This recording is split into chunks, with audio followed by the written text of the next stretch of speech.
ఓం సాయిరామ్ శ్రీమాత్రే నమ. అందరికీ నమస్కారం అండి. అందరూ ఎలా ఉన్నారు? అందరూ సుఖంగా సంతోషంగా ఎప్పుడు ఆయురారోగ్యాలతో అష్టైశ్వర్యాలతో ఉండాలని మనస్ఫూర్తిగా కోరుకుంటూ ఈరోజు వీడియో అనేది స్టార్ట్ చేస్తూ ఉన్నానండి. మీ అందరూ కూడా ఈరోజు చక్కగా వీడియోని తప్పకుండా ఎక్కడ కూడా స్కిప్ చేయకుండా చూడాలి అని చెప్పి అంటూ ఉన్నారు. తల్లి కళ్ళు మూసుకొని నీ మనసులోని కోరిక నాతో చెప్పుకుంటూ ఇందులో ఏదైనా సరే ఒక్కసారి నా హారతిని చూడమ్మా అని చెప్పి నీకు మనందరి కోసం కూడా ఈరోజు ఒక సందేశం అనేది తీసుకొచ్చారండి. ఒక్కసారి కనుక మనం అందరము కూడా అమ్మవారి మీద బాబావారి మీద నమ్మకంతో గనుక వెంకటేశ్వరుని గజస్తంభం అండి ఈరోజు మా ఊర్లో గజస్తంభం ఎత్తారండి. చాలా సంతోషం. ఇవన్నీ మీతో పంచుకుంటున్నందుకు నాకు కూడా చాలా ఆనందంగా ఉంది. చూసిన వారందరి పుణ్యం అండి. నిజంగా మన భవిష్యత్తు ఎలా ఉండబోతుంది అనేది మనం దాని మీద ఆధారపడి ఉంటుంది. మరి మన కోరిక తీరుతుంది అని చెప్పి ఈరోజు చెప్తూ ఉన్నారండి. ఏం చెప్పాలి అంటే కనుక ఇవాళ ఈరోజు ఈ గజస్తంభం ఎత్తటం అనేది నిజంగా మన పూర్వజన్మ సుకృతం ఉంటే కానీ మనం చూడలేం కదండి. మరి రోజు అలాగా ఈ శనివారం రోజున స్వామిది గుడిలో ఇలా ఎత్తడం అనేది చాలా అదృష్టం. మరి మీరందరూ కూడా చూశారు కదూ. ఈరోజు ఎటువంటి శుభవార్త రాబోతుందో, నువ్వు కోరుకున్న కోరిక తీరుతుందో లేదో అని తెలుసుకో తల్లి. ఎన్నో రోజులుగా అడుగుతున్నావు కదమ్మా. మరి ఈరోజు నీ కోసమే శుభవార్తను తీసుకొచ్చాను. ముందుగా నీ ముందు అంటే ఈరోజు గజస్తంభం తాకండి ఫ్రెండ్స్. మీకు కనుక మీ మనసుకు తాకగానే నీకు ఎలాంటి శుభవార్త అనేది మనకు అందబోతుందో వినండి. మరి ఈ సందేశం వినే ముందు మనందరికీ కూడానండి నిజంగా ఈ గజస్తంభం ఎత్తడము మీరందరూ కూడా ఎంతమంది ఈ పాల్గొన్నారు ఇవన్నీ కూడా మనందరం కూడా తెలుసుకోవాలండి. ఇంకెవరైనా సరే ఎవరైనా ఉంటే కనుక బాబావారి ఆశీస్సులు కోరుకుని మనందరూ అనుకున్న జరగాలని మనస్ఫూర్తిగా కోరుకుంటూ ఉన్నాను. ఇంకెవరైనా కానీ బాధలు నేను తట్టుకోలేక బాధపడుతూ ఉన్నాను. నేను చావు దాకా వెళ్ళనిపోయాను. ఈరోజు నాకు అనుగ్రహం ఉండడం వల్లనే ఇది నా కంట పడింది అని చెప్పి నువ్వు గనక తాకావంటే ఇక నీ జీవితం కూడా ఎంతో ఆనందంగా ఉండబోతోందమ్మా. ఈరోజు బిడ్డ నీకు నేను అన్న మాటలు అన్నీ కూడా గుర్తు పెట్టుకుని నువ్వు తీసుకున్నావు కనుకనే నీ జీవితం ఈ రెండింటిపైన ఆధారపడి ఉంటుందమ్మా. అంటే నువ్వు చక్కగా శ్రద్ధగా నువ్వు ఓర్పుగా ఓపికగా ఎదురు చూసావు, ముందడుగు వేస్తూ ఉన్నావు. అందుకనే నీకు ప్రతిదీ కూడా ఏది తాకినా కూడా నీకు బంగారంగా మారేలాగా నేను చేస్తాను. ఈ రెండే నీ జీవితానికి మార్గం తల్లి. ఈ రెండు నిన్ను ఏదైనా సరే కానీ నువ్వు కోరుకున్న తక్షణమే నెరవేరేలాగా నేను చేస్తాను. నిన్ను సాధించేలాగా చేస్తుంది. కనుకనే నువ్వు ఉన్నత శిఖరాలను ఎదగాలి అన్నా కూడా ఆ మెట్లు ఎక్కే దారి కూడా నీకు నేను కల్పించేలాగా చేస్తాను.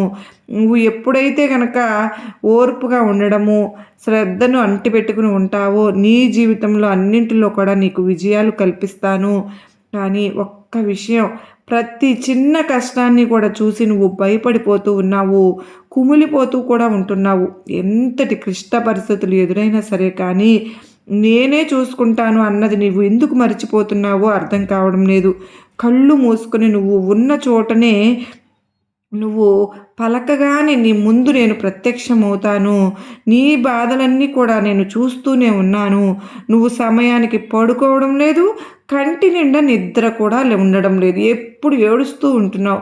కనీసం కడుపు నిండా అన్నం తినే శక్తి కూడా నీకు లేదు అని బాధపడుతూ ఉన్నావు. తల్లి, నీ మనసులో ఆవేదన నాకు అర్థమవుంది. నీ బాధలు పంచుకోవడానికి నేను అక్కడనే ఉన్నాను అని ఎందుకు మర్చిపోతున్నావు? మరి నా ముందు కూర్చుని నీ గోడు చెప్పుకుంటూ ఉన్నావు. నేను కనికరిస్తాను. దుర్గమ్మ అయినా సరే, నువ్వు నమ్ముకున్న ఏ భగవంతుడైనా సరే నీకు చెప్పుకోవడానికి నేను సరిపోతాను. నీ మాటలని నేను వింటున్నాను. నువ్వు అతిగానే ఆలోచిస్తున్నావు. ఈ చిన్న కష్టం చూసి ఎంతో పెద్ద కష్టమని బాధపడిపోతూ ఉన్నావు, డీలా పడిపోతూ ఉన్నావు. ఉన్న బాధలు సరిపోక ఈ బాధలను ఇంకా ఇంకా రెట్టింపు చేసుకోవడానికి నీ వాళ్ళతో కూడా చెప్పుకుంటూనే ఉన్నావు. పోనీ చెప్పిన తర్వాత అయినా సరే నీ కష్టం తీరిందా? లేదు కదా. తిరిగి నువ్వు మళ్ళీ నా ముందుకు వచ్చి కూర్చున్నావు. నీకు నా మీద అంత నమ్మకం లేదా తల్లి? ఏమీ చెయ్యనని అనుకుంటూ ఉన్నావా? ఎందుకమ్మా ఇంతవరకు ఎందుకు మౌనంగా ఉన్నాను? నేను ఏది కూడా అడిగినా కూడా తీర్చడం లేదు. పోనీ ఈ కష్టం తీరుస్తారా అంటూ కుమిలిపోతూ బాధపడుతూ నీ ముందు కూర్చున్నాను కదా అమ్మా. అయినా కానీ ఈ కష్టం తీరిపోతుంది అని నాకు ఊరటను కలిగిస్తున్నావు. ఇవి ఎన్నాళ్ళు ఎంతవరకు నేను ఈ బాధను, ఈ నరకాన్ని అనుభవించాలి అని నా బిడ్డ చెబుతోంది. నువ్వు నా మీద పూర్తి నమ్మకం ఉంచుకో. నాకు నీ నుంచి అనునిత్యము నామ జపం చెయ్యి. ప్రతి క్షణం నామస్మరణ చేస్తూ గనక నువ్వు నీ పనిని మొదలు పెట్టావు అంటే ఏ కష్టమైనా సరేనమ్మా నేను తీరుస్తాను. నీకు నమ్మకమే ముఖ్యము. ఇంకెంతకంటే ఏమీ అవసరం లేదు. నేను చెప్పినట్టు చెయ్యి తల్లి. నువ్వు ఏదైనా ఒక పని మొదలు పెట్టావు అంటే ఆ పెట్టే ముందు దానిని సంకల్పించుకో. గట్టిగా ఇది నేను చేయగలను, ఇందులో నేను సక్సెస్ సాధించగలను, తీసుకురాగలను.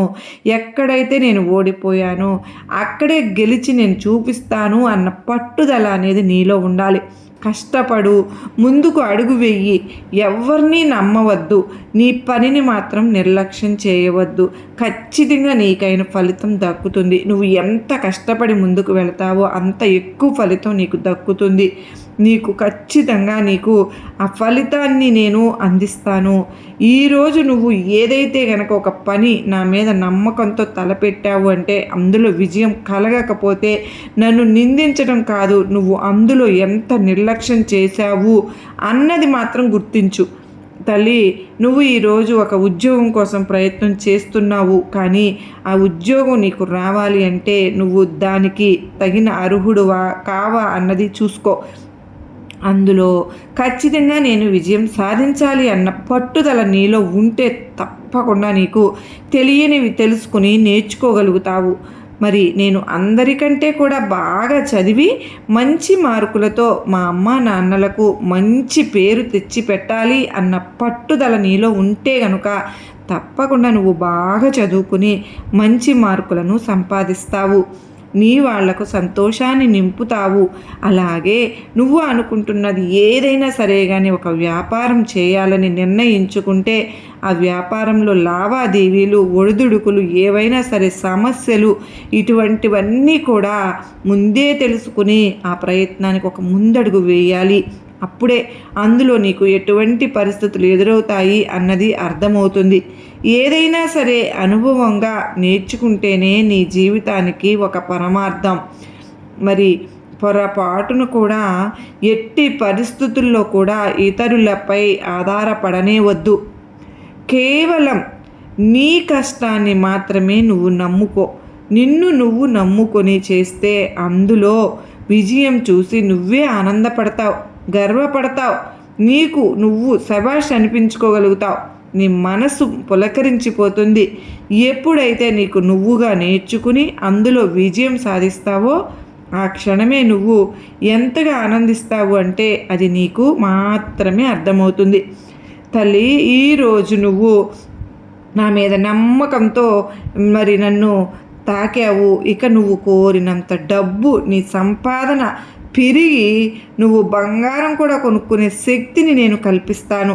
నువ్వు ఎంతో ఎత్తుకి ఎదగబోతూ ఉన్నావు. ఇంకా సంతోషమే కదా నీకు. చివరిగా ఒక్క మాట చెప్తానమ్మా. నువ్వు ఏ పని తలపెట్టినా సరే అది నువ్వు చేసే ముందు నీ వాళ్ళతో పంచుకో. ఎందుకో తెలుసా?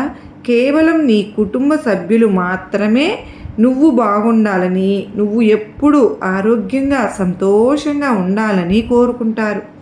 కనుకనే అలాగని నీ చుట్టూ ఉన్న వాళ్ళంతా చెడ్డవారని కాదు, కానీ వాళ్ళల్లో కూడా మంచివారు ఉంటారు.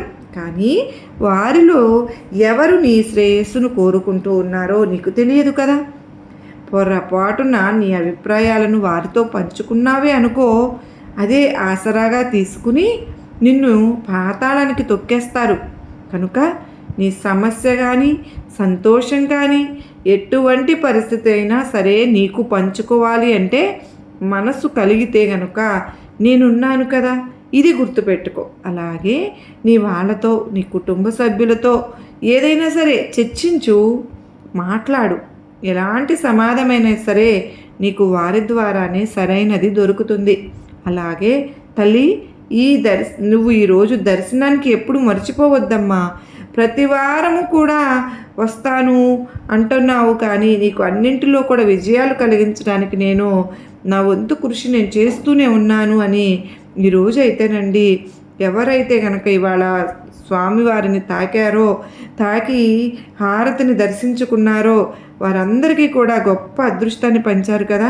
స్వయంగా మన జీవితంలో ఉన్న బాధలన్నీ తుడిచేసి ఆనందాన్ని నింపడానికే ఈ సందేశం అందించారు కదా. ఇకపోతే ఎవరైతే గనక ఈరోజు ఈ స్వామిని తాకిన వారి కోసం అందిస్తున్నటువంటి సందేశం ఈరోజు ఎంతో నమ్మకంగా ఉంచుకొని మరి ఇవాళ గజస్తంభం ఎత్తే సన్నివేశాలను కూడా మనం చూడగలిగాం కదా. నాకు తెలుసు నీ కష్టం ఇంతటితో తీరిపోతుంది, నీ భవిష్యత్ అంతా కూడా ఊహించని విధంగా సంతోషాలను తీసుకురాబోతుంది. సరిగ్గా 2 నుంచి 3 రోజుల్లోపు ఒక పెద్ద శుభవార్తని నువ్వు వినబోతూ ఉన్నావు.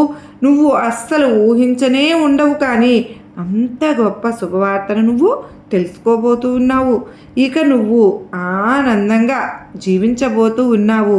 నీ వాళ్ళు ఇంతవరకు నిన్ను ఏడిపించారు, కానీ ఇక మీదట వారు నిన్ను ఏడిపించలేరు. ఎందుకో తెలుసా? నీ జీవితంలో రాబోయే మార్పులను చూసి వారే నిన్ను మంచిగా దగ్గరకు తీసుకుంటారు కూడా. మరి ఉన్న బలంగా నీకు ఆనందాన్ని ఇవ్వకపోవచ్చునేమో, కానీ కొద్దిగా వచ్చే ఆనందం నీ జీవితంలో అద్భుతమైన మార్పులు తీసుకలగబోతున్నాయి. ఇక నువ్వు ఎలాంటి దిగులు పెట్టుకోకు.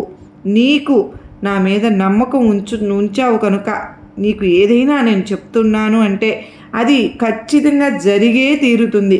కాకపోతే కాస్త ఆలస్యం కావచ్చమ్మా. మరి కర్మ సిద్ధాంతం అనేది ఒకటి ఉంది కదా తల్లి, ఎవరిని దాన్ని తప్పించదు. కొన్ని కర్మలను చేసుకుంటేనే అనుభవిస్తారు. కొన్ని కర్మలు మంచిగా ఉంటాయి, మరి కొన్ని కర్మలు చెడుగా కనిపిస్తూ ఉంటాయి. జీవితంలో వచ్చే సుఖ దుఃఖాలు లాంటివి కనుక నువ్వు చేసుకునే కర్మలు మంచివై ఉండేలాగా చూసుకో. రానున్న రోజుల్లో నీకు ఆనందం కలిగేలాగా నేను చూస్తాను. నువ్వు ఎవరితోనైనా సరే మాట్లాడే ముందు కాస్త ఆలోచించి మాట్లాడు. ఆచితూచి అడుగులు వెయ్యి. అప్పుడు నీకు ఏ కష్టము కలగదు. ఎవరు నిన్ను నొప్పించరు, బాధ పెట్టరు. నువ్వు మాట్లాడే తీరును బట్టే నీ మనస్సులు నీ తెలుసుకున్నవారు మనుషులు నీ చుట్టూ ఉంటారు. నిన్ను అలా మాట్లాడలేక చేస్తూ ఉంటారు. తొందరపడి ఎవరిని బాధ పెట్టవద్దు. తొందరపడి ఎలాంటి నిర్ణయాలు తీసుకోను వద్దు. నీకు ఎన్ని అడ్డంకులు వచ్చినా నా ఆశీర్వాదంతో నువ్వు అనుకున్నది సాధించేస్తావు. నీ కోరిక నెరవేరుతుందమ్మా. నువ్వు ఆ విషయంలో ఎలాంటి బెంగ పెట్టుకోవద్దు. ఈ దుర్గమ్మ, నీ సాయి స్వామి ఉన్నారు, వెంకన్న స్వామి గుర్తుపెట్టుకో. ఎన్ని రోజులుగా ఆర్థికంగా ఎన్నో ఇబ్బందులు పడ్డావు, ఎన్నో అవస్థలు పడ్డావు. నీ కష్టం నాకు అర్థమైంది. నువ్వు ఎన్నోసార్లు ఆర్థిక పరిస్థితులను తొలగించు అని నన్ను వేడుకున్నావు. నీ కోరిక నెరవేరుతుందమ్మా. అతి త్వరలో నువ్వు అనుకున్నట్లే నీకున్న ఆర్థిక ఇబ్బందులన్నీ కూడా పూర్తిగా తొలగించేస్తాను. నువ్వు ఇవాళ రోజు నుంచి కృతజ్ఞతలు చెప్పుకుంటూ కూడా ఉంటావు, ఆనందంగా గడుపుతావు. ఇదంతా ఏంటి, ఇది నిజమేనా, జరుగుతుందా అని నువ్వు భ్రమపడుతున్నావా? ఇది నిజం. ఈరోజు నువ్వు తాకినటువంటి నీ వెంకటేశ్వర స్వామి సాక్షిగా నీ భవిష్యత్తు అంతా కూడా నేను బంగారుమయంగా మార్చబోతూ ఉన్నాను. ఇక నీ జీవితంలో ఆర్థిక ఇబ్బందులు అన్నవే రాకుండా నీ దుర్గమ్మను, నీ బాబాను మేమందరము నీకు కాపాడుతూ రక్షణనిస్తూ ఉంటామని చెప్పి ఈరోజు సందేశం ఇచ్చారు కదండి. ఈ సందేశం ద్వారా మరి మనకు ఒక కొత్త జీవితాన్ని పరిచయం చేశారు కదూ. మన జీవితంలో ఉన్న బాధలన్నీ తొలగించి ఆర్థికంగా బలపడాలనే కదండి ఈ సందేశం నిజంగానే చాలా గొప్పగా ఉంది కదూ. ఈ సందేశం మీకు అందరికీ నచ్చింది కదూ. గొప్ప నమ్మకాన్ని ధైర్యాన్ని కలిగించింది కదూ. నచ్చింది అనుకున్న ప్రతి ఒక్కరూ ఈ వీడియోకి ఒక చిన్న లైక్ ఇచ్చి మరికొంతమంది బిడ్డలకు షేర్ చేస్తారు కదూ. మరో చక్కని సందేశంతో కలుసుకున్నంత వరకు అందరికీ కూడా ఆ సాయినాథుని అమ్మవారి కృప కరుణ కటాక్షములు మనందరిపైన నిండుగా మెండుగా ఉండాలి అని చెప్పి మనస్ఫూర్తిగా వెంకటేశ్వర స్వామిని కోరుకుంటూ మరలా కలుసుకుంటానండి. అందరూ సుఖంగా ఉండాలి, అందరిలో నేను ఉండాలి అని చెప్పి మరొక్కసారి మీ అందరూ కూడా నా తరపున కూడా ఆ స్వామివారికి, బాబావారికి, అమ్మవారికి మనందరికీ కూడా ఈరోజు గొప్పటి శుభవార్తను అందిస్తాను అని మాట ఇచ్చిన ఆ స్వామికి ఏమిచ్చి మనం రుణం తీర్చుకోగలం? ఆ ఏడుకొండల వాడికి ఒక్కసారి ఏడుకొండలవాడ వెంకటరమణ గోవింద గోవింద అని మనం పిలవడమే ఆ స్వామి పరుగున మన కోసం వస్తారండి. నిజంగా భక్తులకు మారు వేషంలో వచ్చి కరుణించిన ఆ స్వామి మన కోసం రారా? మనందరికీ కూడా మంచి జరగాలని మరొక్కసారి కోరుకుంటూ సర్వే జనా సుఖినో భవంతు, లోకా సమస్త సుఖినో భవంతు.